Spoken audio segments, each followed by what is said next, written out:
सबसे पहला टॉपिक हम लोग पढ़ेंगे भाषा। ठीक है, भाषा, बिना भाषा के व्याकरण नहीं आ सकता।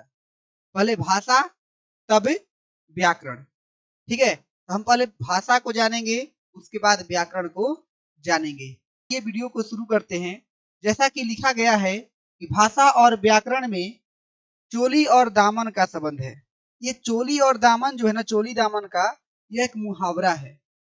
मतलब बहुत घनिष्ठा संबंध है, घनिष्ठा, बहुत सटा हुआ प्रेम है इन लोग का। ठीक है, किसी भी देश की भाषा हो, पहले भाषा आता है, उसके बाद व्याकरण आता है। बिना भाषा के व्याकरण नहीं आ सकता है। इतना समझने का प्रयास कीजिए। तो भाषा क्या है, इसके बारे में हम लोग जानेंगे। ठीक है, तो देखिए भाषा क्या है। जिस साधन द्वारा हम अपने विचारों को एक दूसरे को समझ सकते हैं, हम अपने विचारों को एक दूसरे को समझा सके एवं समझ सके, उसे भाषा कहते हैं। कहने का मतलब है कि हम जो चाहते हैं, हमारी जो भाव है, हमारा जो भाव है, वह भाव हम सामने वाले व्यक्ति को समझा पाने में सक्षम है, तो वही भाषा है। जैसे समझ लीजिए, अगर हम ये हिंदी में बोल रहे हैं, अंग्रेजी मीडियम वाला जो होगा या अंग्रेज होगा या फिर जो लोग तमिल भाषी लोग हैं, वो लोग मेरे वीडियो को देखेगा? नहीं देखेगा। क्यों नहीं देखेगा? क्योंकि वह मेरे भाषा को समझ ही नहीं पा रहा है। जब तक वह मेरे भाषा को नहीं समझेगा, तब तक वह काहे लिए देखेगा? मेरी भावनाओं को नहीं समझ पाएगा, उसके लिए वो लायक होगा ही नहीं। लेकिन जो बच्चे इस वीडियो को देख रहे हैं, कि कहीं ना कहीं वो हिंदी समझते हैं, कहीं ना कहीं वो हिंदी पढ़ते हैं। बात समझ में आया? तो मतलब की भाषा क्या है? अपने विचारों को किसी दूसरे को समझाना और उसके विचारों को खुद समझ जाना। जिस माध्यम से समझ रहे हैं, वही हमारा भाषा है। जिस माध्यम से आप समझ रहे हैं, वही भाषा है। क्लियर? अब देखिए भाषा का भेद। भाषा का भेद कितना होता है? देखिए, सामान्यतः जो भाषा का भेद होता है, वह दो होता है। लेकिन एक सांकेतिक भाषा भी होता है, जिसको संकेत करके बतलाया जाता है। तो उसमें भी हम लोग उसको भी भाषा में ही जोड़ लिया गया है। सांकेतिक भाषा क्या है? एक भाषा का भेद है। ठीक है, इस प्रकार से जो हुआ, वो भाषा के तीन भेद हो गया। पहला को कहते हैं मौखिक भाषा, दूसरा लिखित भाषा और तीसरा सांकेतिक भाषा। इस प्रकार से भाषा के तीन भेद, मौखिक, लिखित और सांकेतिक भाषा। अब समझना ये है कि मौखिक भाषा किसको कहते हैं। याद रखिएगा, जो हम बोलते हैं वही हमारा मौखिक है। जो लिखा, मतलब लिखा हुआ चीजों को पढ़कर हम समझ जाएं, उसको हम लिखित भाषा कहते हैं। सांकेतिक, जो इशारा के द्वारा हो, जो इशारा के द्वारा हो। ऐसा समझने का प्रयास कीजिए कि मौखिक भाषा में क्या होता है। जब फिलहाल ही 14 फरवरी और 13 फरवरी गुजर रहा था, इसमें एक डे आता है, प्रपोज डे आता है ना। तो जब सामने से किसी लड़के को या फिर किसी को भी आप अगर प्रपोज कर रहे हैं ऐसे करके, ये क्या हो गया? मौखिक भाषा। और जब वो ऐसे करके ना, एक अच्छा सा पेज पर अच्छे से लिखावट में लिख कर, दिल का चित्र बनाकर, अच्छे से अच्छे अच्छे शायरी लिखकर, जब किसी के माध्यम से उस व्यक्ति के पास पहुंचाते हैं, तो उसको हम कहते हैं लिखित भाषा। उसको हम कहते हैं लिखित भाषा। और सांकेतिक भाषा क्या होता है? जब वह व्यक्ति राजी हो जाता है उस पत्र को पढ़कर, इशारे में उसको बुलाना, ऐसे मटकी मारना या फिर इशारा करना, जिस भी प्रकार का इशारा आप करते होंगे, उस इशारे को हम सांकेतिक भाषा कहते हैं। बस इतना ही समझ जाइए। चलिए तो पारा पारी जान जाते हैं हम लोग मौखिक भाषा को। भाषा के जिस रूप से हम अपने विचारों एवं भाव को बोलकर प्रकट करते हैं, अथवा दूसरे के विचार अथवा भाव सुनकर प्रकट करते हैं, उसे हम मौखिक भाषा कहते हैं। उसे हम क्या कहते हैं? मौखिक भाषा कहते हैं। जैसे में जब हम किसी से फोन पर बात करते हैं, तो भाषा के मौखिक रूप का प्रयोग करते हैं। डायरेक्टली फोन पे बात कर रहे हैं, हेलो हाय जो भी कर रहे हैं, वो मौखिक है। लेकिन आज हेलो हाय का जमाना खत्म करके चैटिंग, और चैटिंग में बच्चा करते करते बहुत खुश होता है। और कभी कभी तो देखते हैं अपने दोस्त लोग को कि चैटिंग कर रहा है, कभी हंसना शुरू कर देगा उसी में। अरे क्या हो गया भाई? तो वह क्या कर रहा है? लिखे हुए बातों को पढ़कर उसकी भावनाओं को समझ रहा है। कुछ लोग तो इमोजी देख देख कर मुस्कुराना शुरू कर देते हैं। जो लोग मतलब कि उस कैटेगरी का या फिर बहुत सारे बात समझ में आ रहा होगा तो अच्छी बात है, नहीं तो फिर कोई बात नहीं। आगे देखिए, लिखित भाषा क्या होता है? जब हम मन के भाव अथवा विचारों को लिख कर प्रकट करते हैं तो वह भाषा का लिखित रूप कहलाता है। जैसे हम पत्र लिखकर किसी को समझाने का प्रयास करते हैं, वह पत्र किसी के भी पास हो सकता है, ठीक है। जैसे में पत्र, लेख, समाचार पत्र, कहानी, जीवन स्मरण इत्यादि, ये सब क्या है? लिखित भाषा का एक रूप है। लिखित भाषा का एक रूप है। आज फोन आ गया, नहीं तो बहुत समय पहले पत्र जाता था, ठीक है। भाषा का लिखित रूप सीखने के लिए विशेष अध्ययन की आवश्यकता होती है। मौखिक सीखने के लिए किसी अध्ययन की जरूरत नहीं है। स्टार्टिंग से ही आदमी सीख जाता है। जो सामने वाला बोलेगा धीरे धीरे धीरे धीरे सुनकर उसका क्या बोलते हैं, ओठ देख देख कर हम लोग सीख जाएंगे क्या बोल रहा है वह। जैसे छोटा सा बच्चा सीख जाता है भोजपुरी, अगर तमिल का है तो तमिल सीख जाएगा, अंग्रेजी का है तो अंग्रेजी सीख जाएगा, ठीक है, पंजाब का है तो पंजाबी सीख जाएगा। लेकिन अगर किसी भाषा को अगर लिखित भाषा को सीखना है तो उसे हमें पढ़ना पड़ेगा, अध्ययन करना पड़ेगा, ठीक है। आवश्यकता होती है किसी भी भाषा को लिखने के लिए उसके वर्णों, शब्दों, वाक्यों अर्थात व्याकरण का संपूर्ण ज्ञान होना जरूरी है। शुद्ध शुद्ध लिखना, शुद्ध शुद्ध बोलना, शुद्ध शुद्ध पढ़ना, अगर ऐसा चाहते हैं तो उसके व्याकरण का जानकारी होना हमारे लिए बहुत आवश्यक हो जाता है।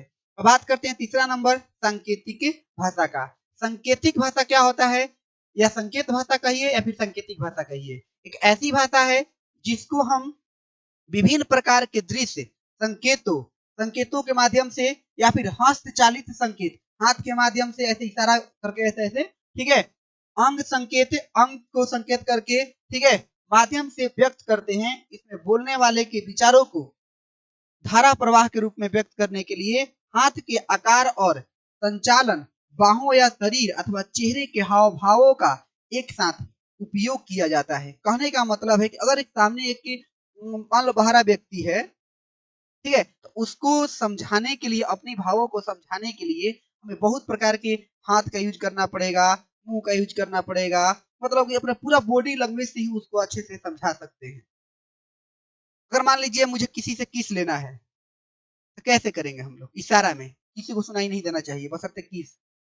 क्या कहेंगे? उसको समझाना भी है, हम लोग क्या बोलेंगे? करेंगे ना, ऐसे सुअर जैसा मुंह बना देता है लोग। नहीं तो लोग देखा है, हम ही बनाकर तो दिखा तो रहे ना, देख तो रहा है जी, नहीं देखा है, ठीक है, ठीक है। ऐसे सुअर जैसा मुंह बनाकर करता है, अगर उससे भी नहीं समझेगा, ठीक है, ऐसे भी लोग करता है। ये क्या है? सांकेतिक भाषा है, संकेत किया जा रहा है। या फिर ये क्या है? पता नहीं, और कैसे कैसे ऐसे कोई कोई कोई ऐसे करता है, पता नहीं, हाँ ऐसे करता है। कुछ और भी चीजें संकेतिक के लिए यूज किया जाता है, जो लड़के लोग और बहुत सारी लड़कियां लोग भी यूज करती है। इसको हम कहते हैं सांकेतिक भाषा। अगर समझ में आया है तो लाइक करो ना भाई। चलो आगे देखो, आगे क्या यहाँ पर उदाहरण दिया गया है सांकेतिक भाषा का। छोटे बच्चे और उसकी माँ के बीच की भाषा सांकेतिक भाषा होता है। छोटा बच्चा अपनी समस्याओं और इच्छाओं को विभिन्न संकेतों के माध्यम से बताता है। जैसे अधिकतर बच्चे जो होते हैं, जब भूख लगती है तो लोग रोना शुरू कर देता है, लौटना पोटना शुरू कर देता है। कोई कोई बच्चा अगर जिद्दी होता है तो क्या करेगा? गुस्सा जाएगा किसी बात को तो नहीं बोलेगा, चुपचाप। किसी एगो मेरे पास म्यूट बच्चा है, वो कुछ नहीं बोलता है, जब गुस्सा जाएगा तो कुछ नहीं बोलेगा। तू लाख मार दो, लाख पीट दो, लाख बोल लो उसको, कुछ नहीं बोलेगा, म्यूट हो जाएगा तब। इसलिए उसका नाम रख दिया है म्यूट। म्यूट एकदम साइलेंट रहेगा, कुछ आगे बस जो इसे रखेगा।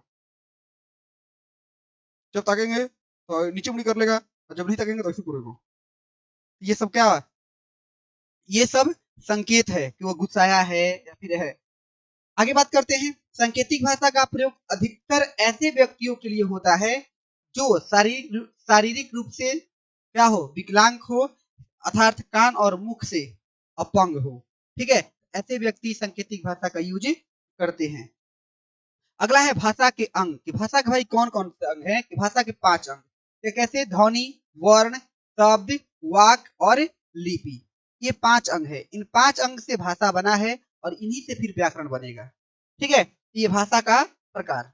ये अब देखिए यहाँ पर ध्वनि, हमारे मुख से निकलने वाले प्रत्येक स्वतंत्र आवाज ध्वनि होता है। जो भी बातें हम बोल रहे हैं ये ध्वनि है। क्या है? ये ध्वनि है।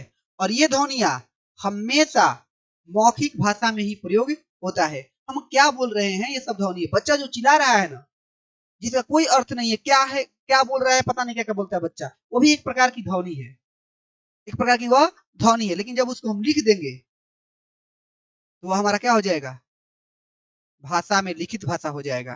ठीक है, आगे देखिए, वर्ण, वह मूल ध्वनि जिसके और टुकड़े ना किया जा सके। ठीक है, ये मतलब कि वह ध्वनि जिसके खंड या टुकड़ा नहीं किया जा सके, उसको हम कहते हैं वर्ण। क्या कहते हैं, वर्ण कहते हैं। ठीक है, जैसे में अ, आधा क है, ये भ, आधा म, त, ये सब क्या है, वर्ण है। क्या है, वर्ण है।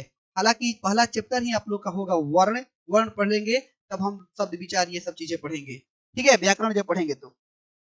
फिर आएगा शब्द, वर्णों का वह समूह जिसका कोई अर्थ निकलता है। वर्ण तो है लेकिन अर्थ निकलेगा उसका, ऐसे जैसे मन तैसे सजा नहीं देंगे। ठीक है, अर्थ निकलता है तो उसको हम शब्द कहते हैं। जैसे कि यहाँ पर देखो, क, अ, म, अ, ल, अ, क्या है, क और अ मिलकर हो गया क, म और अ आधा म, ये हो गया म, ये हो गया ल, बन गया कमल। क्या बन गया, कमल। ठीक, भाषा में उसी प्रकार से। लेकिन जब इसको हम अच्छे से ना सजाएं, अनाप शनाप लिख दें, तो वह भाषा, वह हमारा शब्द नहीं कहलाएगा। जिसका कुछ अर्थ ना निकले वह शब्द नहीं कहलाएगा। ठीक है, आगे बात करते हैं यहाँ पर वाक्य। सार्थक शब्दों का वह समूह जिसका कोई अर्थ निकलता है उसे हम वाक्य कहते हैं। मतलब कि जब शब्द को मिला देंगे, जब हम शब्द को मिला देंगे तो वह क्या हो जाएगा, वाक्य हो जाएगा। क्या हो जाएगा, वाक्य हो जाएगा।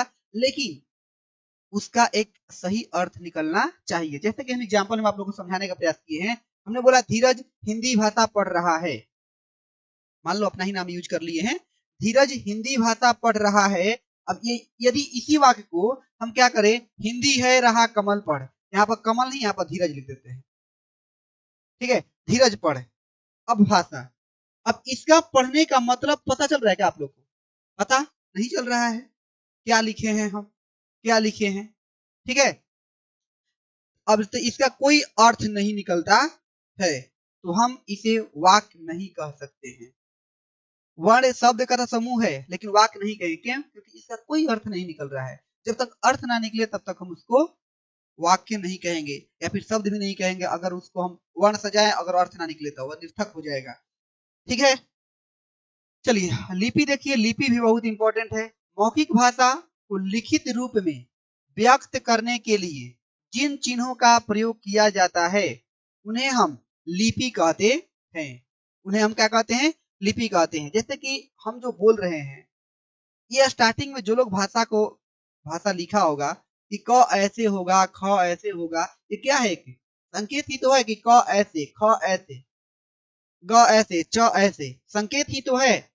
उसी संकेतिक को, उस संकेत को हम लिपि कहते हैं। हमारा जो हिंदी भाषा की जो लिपि है वह देवनागरी लिपि है। यह एग्जाम में कभी कभी पूछ लेता है कि देवनागरी लिपि, हिंदी भाषा की लिपि क्या है, तो देवनागरी लिपि है। आशा करते हैं आप लोग को यह भाषा समझ में आया होगा।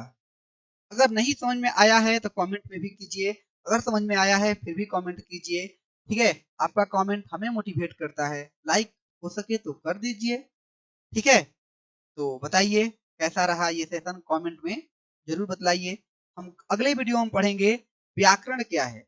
अब व्याकरण फिर पढ़ेंगे, फिर व्याकरण के बाद हम लोग वर्ण पढ़ेंगे, फिर ऐसे पूरे ग्रामर को पढ़ेंगे। अब यह जो ग्रामर का सेशन होगा वह 8 के बच्चों के लिए भी अच्छा होगा, 9th के लिए भी होगा, और 10th के लिए भी होगा, और 11th के लिए भी होगा, और 12th के लिए भी होगा। क्योंकि हम लोग यहाँ पर बेसिक से लेकर एडवांस तक लेकर जाएंगे। एडवांस तक, कंपटीशन तक के बच्चों के लिए अवेलेबल होगा। अच्छे अच्छे प्रश्न, केवल आपको कंपटीशन के बच्चों को केवल सेट प्रैक्टिस करना रह जाएगा। ठीक है, चलिए आज की इस वीडियो में इतना ही। फिर मिलते हैं अगले वीडियो में। तब तक सभी बच्चों को राधे राधे, जय श्री राधे।